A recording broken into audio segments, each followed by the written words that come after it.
We talk about collecting the data. And it comes from any source today, no longer from computers or mobiles. It comes from kiosks, it's from buildings, it comes from cars, it comes from your playstations, it can come from machinery around you, or it can come from a medical kiosk kept in a hospital, or a camera which is there to make you secure. So data collection is real time and 24/7. Once the data collection is happening, the next two processes which happen automatically, one is collation, which is conversion of protocols, etc. So you can have data which is easily understood, and then compute, which means analysis. So once you connect, then you collect, then you collate, and finally you analyze. And again, this is happening real time, thanks to the platforms, thanks to data predictive platforms we have around us today. Edge analytics, fog analytics, cloud analytics, you talk of anything. So the moment you are collecting the data, collating the data, and finally analyzing the data, the next best thing you do is you create information. And that information needs to be preserved, not only for today's use, but future use as well. So that preservation is happening real time. You talk of CCTV feeding, that feed going to a centralized command center, going to a cloud, so that people can audit that, or a system can audit that. And from that auditing, you can actually draw a lot of beautiful insights which help you to manage a lot of security threats actually.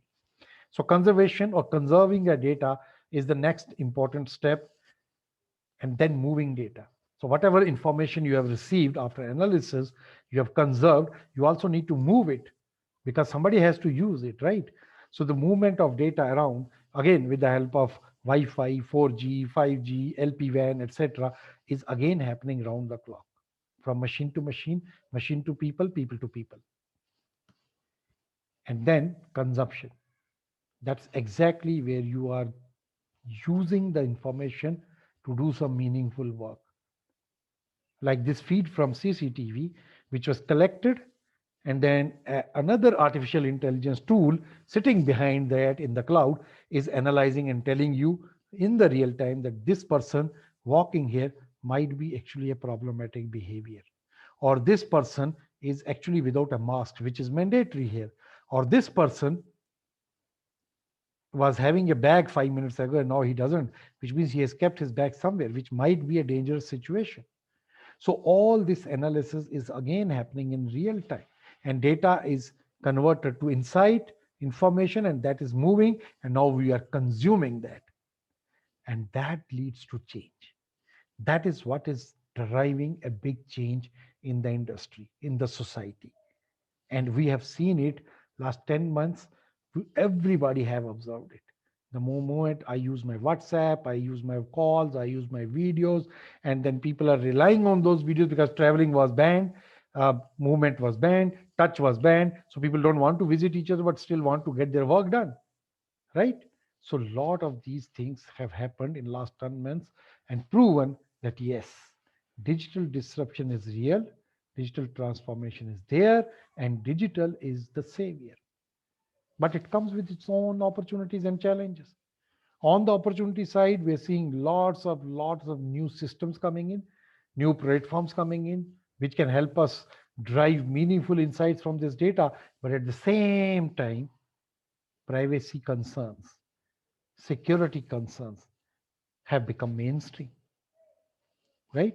So when we talk of data threats, we talk of now coming out with new opportunities and new services. For example, data residency as a service. Thanks to the compliances, thanks to laws, and thanks to localization efforts, we are now seeing these services becoming real. And data being the new currency, being the new oil, being the new oxygen, where is the secure storage? Of course, businesses have storage. What about your personal storage? Your mobile, is that enough? Or converting mobile to a hard disk, your personal hard disk, is that enough? Or saving data in a distant somewhere in the world through Google Cloud, Amazon, which you don't know where it's stored. So isn't it the time that we talk of having our own localized data secure spaces within the country, within the society, within the neighborhood? And I think this is going to give a new opportunity to every organization and every startup to work into this stream. So, talked about disruption, we talked about how change has happened, we talked about the outlook. Now, let's talk about the real privacy issues and challenges, what we are seeing around us. So, for this, I would like to invite my close friend, ex colleague, and industry leader, Vinit Kumar. Vinit is a senior industry consultant and advisor. Vinit has spent more than 27 years in the industry, worked with companies like Wipro, Dell Technologies, NTT, and Vinit has performed multiple leadership roles in multiple companies, managing a lot of functions and uh, large programs. Vineet is very much passionate about data security. He's certified on ISO 27000, ISMS, ITIL, and right now he's busy mentoring startups who are coming into this whole data security and data privacy regime. So I would like to invite Vineet to take us through some thoughts around how these data privacy challenges are real and what is happening to control that. Over to you, Vineet. Thank you, Ravinder. I hope I'm audible. Yes, you are. Please. Thank you very much. Yeah. It's always a pleasure interacting with professionals and bright minds because that sets a challenge for me as well. Mhm. And unfortunately, in the Indian scenario, till the time we are not scared about something, we refuse to act. Hmm. Now, coming back to the COVID times, if we knew that interacting with a certain person could infect us, we would keep distance. We Hmm. put our masks, we did our social distancing, doing as a prevention. But if we do not know the risks, then, you know, it becomes very difficult to control it. Now, data is one such risk which we do not realize.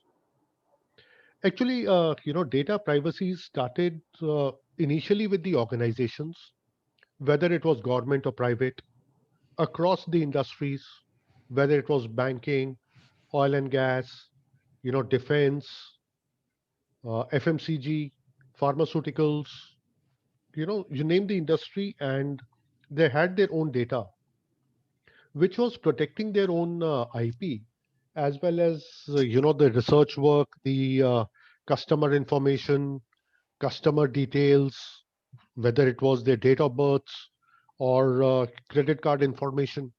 So all that data was inside an organization, which they were securing at the server level. But with the passage of time, the data has started moving out from the data centers, and it is now at the the people's edge devices or the end devices. Because for me, I may be using my mobile phone to access my corporate mails, and I use the same mobile phone to do my online shopping. So an hacker is looking for such soft targets which are, unprotected, so that if he's able to make an entry into my device, he can go into 25 different directions. May be knowing my banking transactions, what I'm doing. He may be knowing my official, passwords. He may even hack into my email and send out, let's say, a bomb threat to somebody, and the police will be after me. So these are the things which are there. Very scary, but they can very well be avoided. So I would like to say that in today's world, ignoring data privacy's issues is like a sailor turning a blind eye to rising seas. If you can't see the storm, sorry, Ravinder, I hope you have moved on to the next slide. My Yeah, apologies, I should have checked. no problem. Uh, Shall I move? You let me know yes, yes, when to yes. move so I can move to slide number two, three. So no, please come back. Please come back. Please come back. One more. Right. So, we need to embed the data privacy. And like I said, organizations always had it and their IT security or their disaster recovery plan. But today that is not good enough. We cannot treat privacy as an afterthought, and it has to be inbuilt in every organization. And they also have to be sensitive enough to ensure that any traffic which is coming in from an end user device into their network is also secured in such a way that a person cannot get an access elsewhere. And that is why companies come up with ISO standards and other certifications. And because all this data is actually becoming a part of the 8 Cs, as mentioned earlier by Ravinder. Could we move on to the next slide, please? Thank you. So here, we are seeing a glut of devices coming in, which is resulting into proliferating of devices, which is multiplying. Proliferating actually is multiplying in the rabbit's way. We know that rabbits multiply very fast, and that is what we have tried to, put here. Because earlier our work used to be done from the office computers, but today we have our own devices. Now, I may also be having a tablet, a laptop, a mobile phone. Now, in my mobile phone, I could also be having a data card, or I could be taking up some files to get printed in a kiosk. So wherever I am putting those files, definitely somebody with a bad intent can always seek inputs into the end device and eventually to the organization. Can we move on to the next slide, please? You know, uh, increase of devices also increase the maintenance cost from the organization.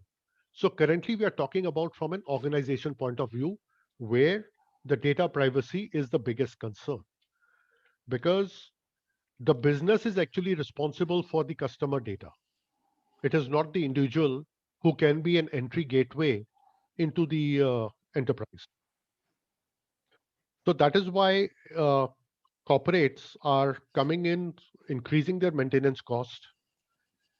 Just like we see that year on year, the government budget keeps increasing, but you know, most of the funds go into paying of salaries. So similarly, if the IT cost of an organization is increasing, it is basically to sustain the maintenance which is required to safeguard the organization from ill repute. Can we move on to the next slide, please, Ravinder? Thank you. So access control is difficult in many industries because, like I said, if end computer is compromised and access is granted from there, then it becomes very difficult for the industry to safeguard its reputation. So that is why focus is on people and processes, on the ISO standards, on the other industry certifications which uh, are required to safeguard the enterprise. And like it is said, that the chain is as strong as the weakest link. And unfortunately, in the data chain, humans are the weakest link. So with more and more devices coming in, it becomes very difficult to control it. Yeah, thank you. Uh, it becomes very difficult for getting visibility into all your data. Now, the data can be stored in many places. It could be the servers in the organization. It could be the laptops or computers of a user. It could be the tablets or the mobile phones which the user is using. Or it also could be, downloaded in the pen drives or, data cards, which are available, which the person may be doing at his end. And, you know, which could be a leakage because if I'm accessing the pen drive at multiple places, a typical example, if you're going to take a printout outside, now most of the people have printers at home. but sometimes students taking the bulk printouts, spiral binding, and all that, they used to take it on a pen drive, and that pen drive goes to the person who is doing the printing. So he may be downloading all the files. So the person may not realize that, in addition to the files which he wants printed, there could be some more data in those pen drives, which could also be, the corporate's private data. So that is how it has to be controlled, because the corporate does not have visibility of how many versions of the document are available digitally. Can we move on to the next slide, please? It's a bad data culture. We would be surprised to know that after the COVID hit across the globe, till the end of October 2020, which was approximately 6 to 7 months of the pandemic hitting India, as per the reports, 3.96 lakh attempts to compromise business data in India by 31st of October. So that is very scary. And that bad data culture becomes a challenge for an organization, because this is what got detected and prevented. But I'm sure the attempts would have been multiples of 3.96 or 4, approximately 4 lakhs. So wherever it was not uh, uh, caught on, and the organizations got compromised, ransomware and malware and other things are always at risk. Spreading the data out, or spoiling the reputation of an organization. So we need a good culture, and we need to safeguard our data. Yeah, thank you. The scale of data is increasing. People are going into cloud storage, and the compute costs are coming down. But the businesses are now swimming or drowning in data, because the amount of data, and we have also been hearing about big data over a number of years now. So the data is going into zettabytes. Our laptops may be having 1 terabyte of hard disk, but the data which an organization is trying to secure is into zettabytes. So with the millions of data records and devices which need protection, so a bigger solution is required to safeguard the data of the organization. Can we have the next slide, please? Thank you. So that is why regulations are put in place, and organizations try to uh, you know follow those regulations, but those regulations also need to be drilled down to the employee level. Because now let's take an example. A pilot is flying an aircraft. If he starts reading the manual on how to land, so by the time he is actually about to land, he may have had crashed. So we need to ensure that the people or the employees of the organization are aware of the operations which are required, so that it becomes inbuilt on them. You don't have to refer to manuals for doing each and every task. Can we have the next slide, please? So we talked about data privacy from an organization. Now I would like to throw a scare to the panel, the people into this webinar. Now, how many of us are into a habit of giving a thumbs up or taking selfies with victory signs? Now, from an hacker point of view, if I get your digital imprint, I have your thumbs imprint, or I have your fingers imprint, I am able to see the retina of your eyes. And in case I get hold of your Aadhaar card number, then I'm sure you can imagine to which level I can go and exploit you. So now data privacy is not restricted to the organizations, it is restricted to the humans, each and every human associated with an organization. because I have a lot of data. Now, suppose I'm posting on Facebook that I'll be, going to Europe for 1 month. Now, if I'm a thief, okay, so this guy is going to Europe with his family trip for a month. So let me find out his address. I can, steal from his home. Yes, they may not get many, things worthwhile because each and every household has, the same things. But definitely they may get something. It could be in the form of a pen drive or anything which is lying here, or it could also take my photographs which I've been posting online, try to morph them, and I could be into trouble because of somebody else's mischief. You know, it is similar to if you are watching YouTube or some music channel, or let's say, browsing Google Maps, and we ourselves are aware that we keep getting pop-ups. Supposing I'm listening to Rihanna, then I keep getting the pop-ups of, this is what is the latest number that has come up, which has been released.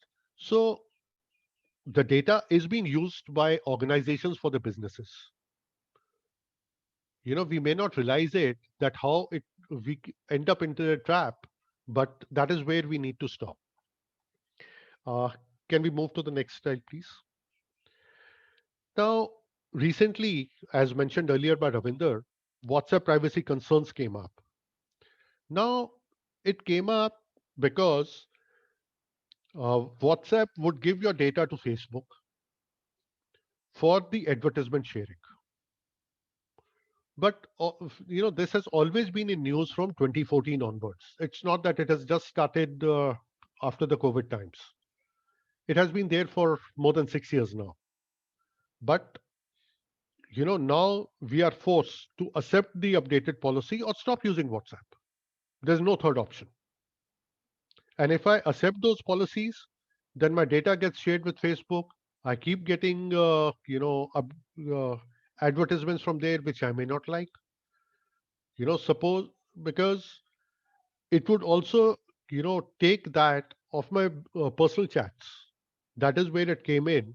But now they have decided that they are going to, put it only for the business users, not the private users. So in a way, I am safeguarded, but I may be interacting with business accounts, like let's say my bank. Now all banks have got their own WhatsApp channel, and that is a business account. So I can't say that I'm safeguarded. It is prevented to, few steps, but I'm not completely safeguarded. So that is where these concerns are there. Can we move on to the next slide, please?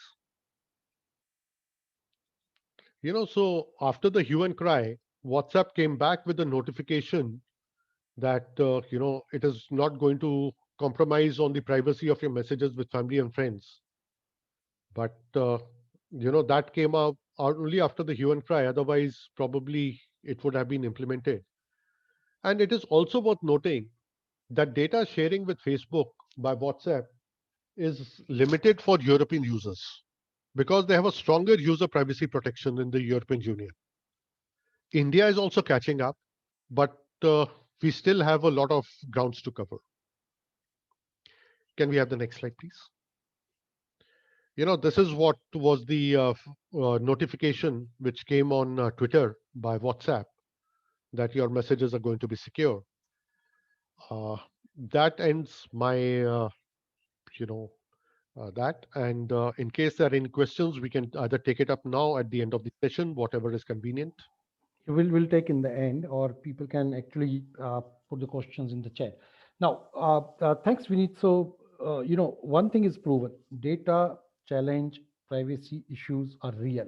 They are here. They are among us. But it doesn't mean that we have to be really scared, because with every problem, there is always a solution, and the solution lies into multiple things.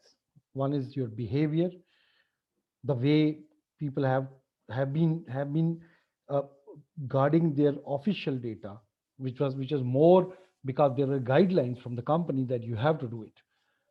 Same way, people have to look at their own personal data, their mobile phones, their hard disks, their laptops, PCs, or whatever they have. So when we say this, one of the things which comes to our mind is, if I need help, where do I go? No, I'm not talking about cyber security expertise. That's all around us. I'm talking about data. Where do I go and put this data? Is is is is there something like my company has data centers or data banks or data lakes, whatever we call it? Can I? Is it time that I, as an individual, or I, as a family, should be putting my data somewhere? I think that time is already here. If we have banks for money, if we have bank lockers for keeping gold or valuables, why not have a bank for data? Why not have bank locker kind of thing for your data, which is actually more critical now? Because if you lose a gold coin, fine, that's a potential loss of money. But losing a document, a digital document today, which is easier to lose, and then getting it multiplied or replicated and misused, there's a strong chance of that. Now, when we talk of that, we talk of where we keep this whole data thing, where we go and seek help. And that is what our next topic is going to be, around data privacy or data residency as a service. Now, this is a new concept which we are seeing here, but this has been there in some parts of the world for some time. But I think time has come that we need to have our data residing safely somewhere, and like a bank where I can go and get my data as and when I want. So to hear more about this and to know more about what is being offered, I would like to invite our next speaker, Shubhamoy Sen Gupta. Shubhamoy is a regional BDM for Data Samudra, which is one of the newest and greenfield data centers set up in India, which is actually one of the first data center to come out with this service called data residency. And Shubhamoy will throw some more light around what Data Samudra does and what data residency as a service does. Shubhamoy is a hardcore business development professional. He has worked with multiple companies in multiple functions, and he has very closely been associated with a lot of new initiatives what has come out from a digitization perspective, whether it is railways digitization, document management systems, or the newest GST kind of data regime. Shumoy has been involved into this, and now as a regional head of Data Samudra BC, is responsible to help customers get the right place for their data and their applications.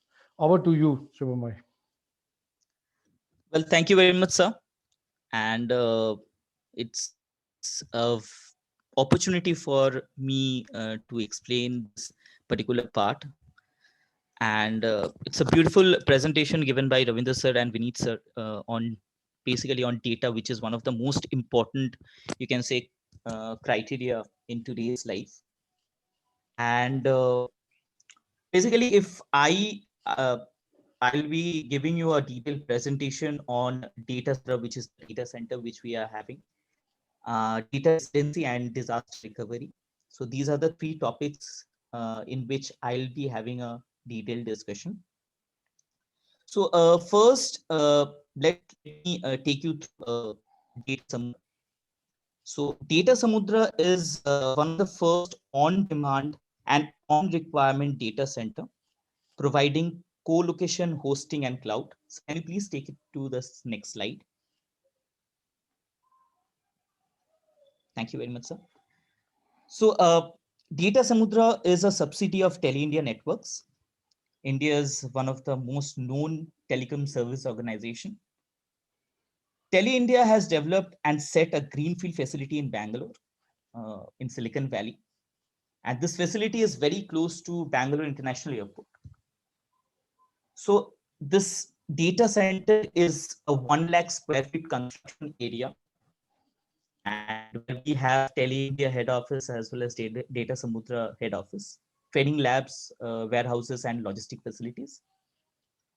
Data center is a 3 capability design, 3-tier capability design, and with 3 MW greenfield facilities. We have around 25,000 square meter with 500 racks, which have location, hosting, and cloud facilities. As well as we have global network operation center. Please take it to the next slide. Shubham, So our data, yes, yes, your sir. voice is breaking hard. So I don't know whether others are able to hear you properly, but maybe you can start. You can Yes, sir. continue. Let me see.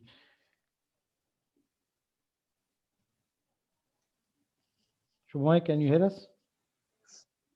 Yes. So is this fine? No, Shubham, your voice is Just a second, sir. Just a second. Just a second.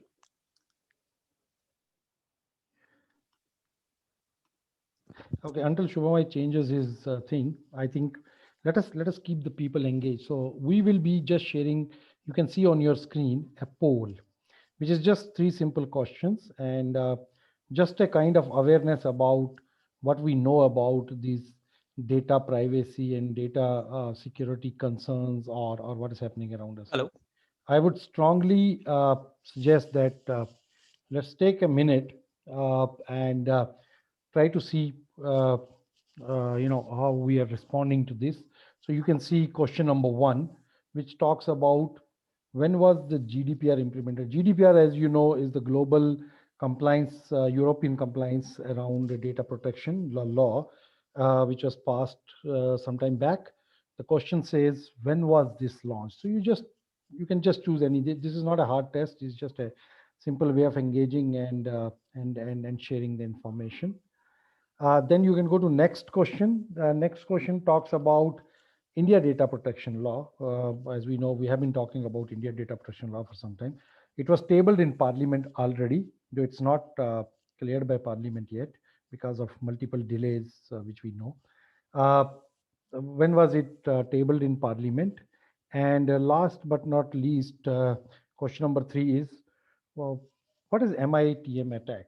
MITM is a new kind of attacks which have been happening all around us, especially on ATM machines or kiosks or somewhere where we're using multiple systems to communicate to each other.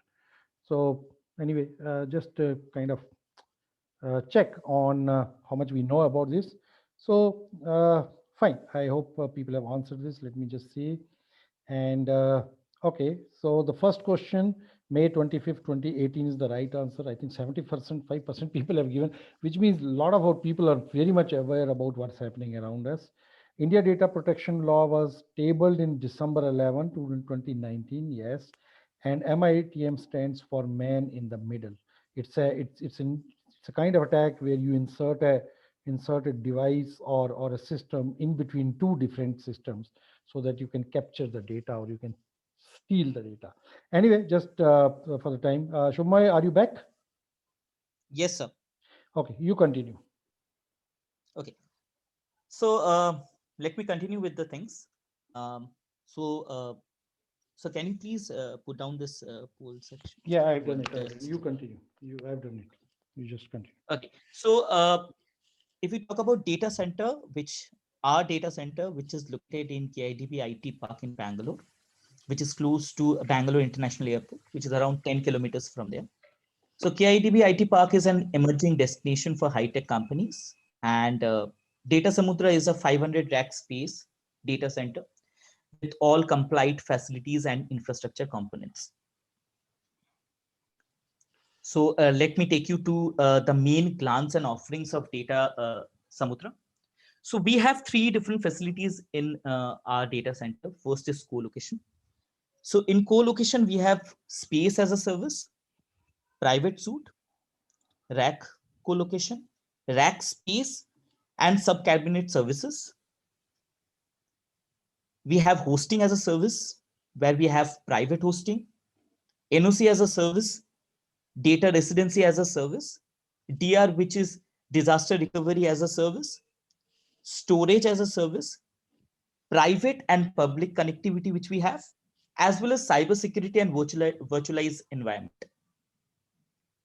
The third is the cloud section, which we are having, like cloud hosting. We have private as well as public, cloud server, virtual dedicated server, cloud storage, cloud applications, domain as well as vertical specific, cybersecurity as a service, as well as platform as a service. So these are the facilities which we are having presently with us. The next is the key features. So let me explain you all the key features which we are having in this data center. Like first is Floor, which is a 1900 square feet prime space on one of the biggest IT park in Bangalore. Floor loaded bearing capacity, which we are having, located just 5 to 10 kilometers from Bangalore International Airport. We have 500 racks for co-location hosting as well as cloud service offered. We have power feed for 2 different substations. We have cooling facility for ultra effective cooling technologies. We have physical securities like CCTV system, door alarm system, 5-level protected access controls, audiovisual alarms, remote interface, and status unit. So these are the physical securities which we are having presently. We also have a passive securities, cyber securities, networking, NOCs, as well as other facilities with our data center. So other facilities, if we talk about, then I just need to tell you that we have staging and readiness room, service lift, facility automation management, utility automation management, as well as visitors viewing gallery. So these are all the features which we are having presently with our data center. So let me take you to one of the most important part, like global network operation center, which we are having. We are having this global network operation center in an international standard designed for 24/7 hours support.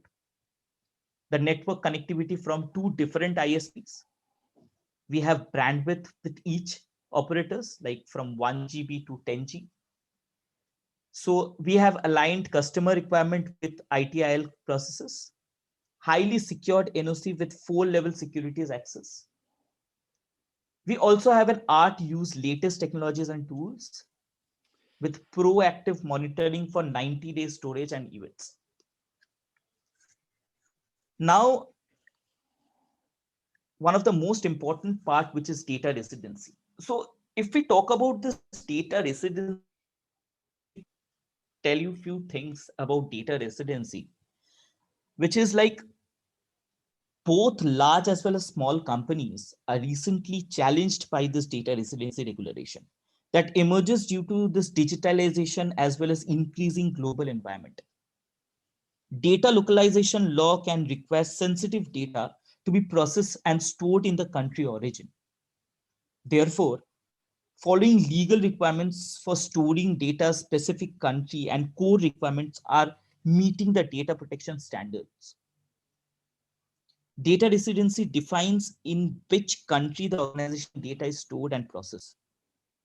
Data residency also become one of the most complicated and evolving guideline for both government as well as regulatory bodies, forcing companies to continuously reviewing the internal policies of the company. Data localization requires an data created within the boundaries of the organization. So these are the things which are presently running in the atmosphere as well as in different organizations, and what we are doing for this data residency part. So can you please take it to the next slide? So in our data center, we have data storage on demand, storage facilities which we are having, on-demand encryption and security services which we are having. We are having records using hash keys and using encryptions, compliance as well as India's per India data protection law, DISHA, as well as other data related rules which we are having. Our data center directs data to different country data storage, enables our application to communicate securely. And Data Samudra MS offers dedicated and isolated data. So these are the facilities which we are having. Now, the next part, which is data recovery or disaster recovery. So in disaster recovery, we can say that this is an area of security planning that aims to protect the organization from effective significant negative events having disaster recovery strategy in place enables an organization to maintain a quick resume of data. So our data infrastructure service offers a flexible and deliver the power of hosted physical and cloud infrastructure to deploy an highly effective and responsive data system. So what are the facilities which we are having presently? Which is we have a hot DR site, fully functional with infra, warm DR site, semi-functional with infra, cold DR site, rack and minimum infra operations. And these are the facilities which we are providing, like 24/7 access, location access with on-site staff, consulting design services with DR strategies, high-speed bandwidth for faster and quicker recovery, data security, encryption and backend services demand, flexible level of DR, system DR, service level and VM level, on-site and off-site manpower options. So these are all the facilities which we are providing. So can you please take me to the next slide? So these are all the customers and partners which we are having.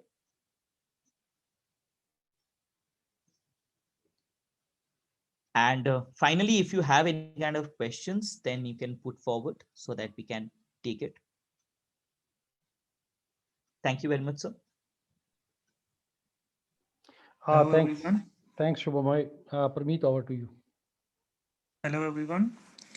Now let's go into questions and answers. If anybody having any question, you can ask by raising hand. Otherwise, you can type your question in the chat box.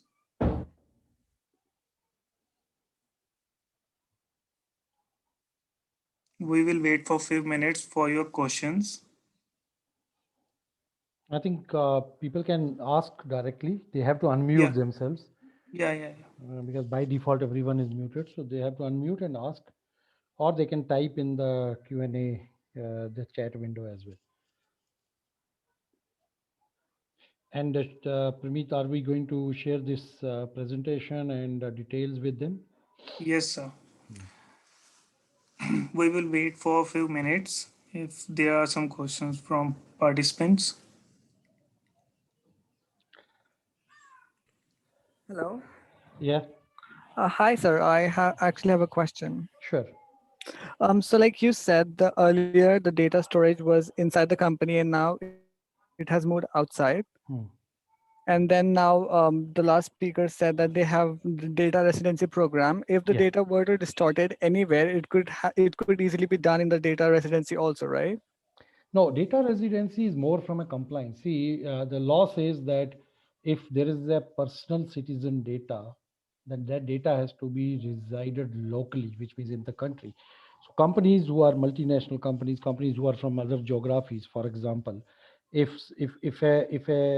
say a company from Mexico has operations in India and they have data of Indian citizens, the law says that you have to keep this data local, at least the personal part of data, which is critical data, what we call. So data localization and data residency is more from a compliance perspective. But technically, if there's no compliance, no legality, nothing, then you can store data anywhere in the world because everything is moving to cloud and everything is moving online. Yes, you're right. But you have to still meet the compliance. Right. Okay. Yeah. Thank you. Okay, good. So what I think we should do, Parmeet, is after this session, we should send a mail to everyone with a copy of this presentation and recording so that they can review. And if they have any questions or any details, or they want to connect back for any service requirements regarding data residency, data disaster recovery, or anything to do with data management, then they are more than welcome to come back to us, and we will connect them to the right expert within our ecosystem. And if there are no further questions, maybe Parmeet? No, I Yeah. believe on a chat there is a question from Vikas. Yeah. Yes, sir. I believe I'm the right person to answer it. Sure. A question from Vikas is that what are the implications if WhatsApp data will be compromised, and how can we stop to compromise our data on WhatsApp? Vikas, the situation as of now is that this data protection has been put on hold by WhatsApp till 15th of May. we have a chance till 15th of May to whether to accept it or to do away with WhatsApp. But what is coming out as of now is that the information from personal users will not be shared with Facebook. It is only information from business which will be shared with Facebook. According to what Facebook say, according to what WhatsApp says is that suppose I'm a pharmaceutical company, doing research on COVID vaccine. There are other companies also doing the similar sort of research. So if I'm doing something, I can get collaborated with somebody else doing the same job, and maybe we can do it together. That was their intent. But, now if I put it from my perspective, for me, my bank is also a business account. Now, whether the bank, what happens to my chat with the bank? I may be, on WhatsApp doing certain transactions, maybe, selling off some shares on DMAT or buying some shares. I may be doing some financial transaction with my bank. So what happens to me? So according to what is coming out from the people who are speaking about it, is that this is not going to be compromised. It's only the business related, business to business, which is going to be shared with Facebook. That is what is coming as of now. But we will have to see what is the final privacy policy which comes up by 15th of May. Only then we would know that what is the course of action we should take. And in fact, the government of India is also tracking it very strongly with the regulators of WhatsApp on the data residing here and not being shared and other things. I believe it is a plan to be discussed in Parliament in case it gets to function. Thanks, Vineet. I hope I've been able to answer your question, Vikas, or do you want me to specify something more? Okay. Thank you, Vikas, for your question. I think then if we have no further questions, let's close the session. I would like to thank you everyone for their time. I would like to thank you our speakers, Mr. Ravinder Pal Singh and Vineet and Shubhamoy, for their valuable time. We will sending an email to all participants with the recording of this webinar. And if you want to talk more detail about any business opportunity or partnership, you can respond to the mail. We will sending a mail shortly. Thank you so much. Have a great day. Thanks, everyone. Thank you. Bye.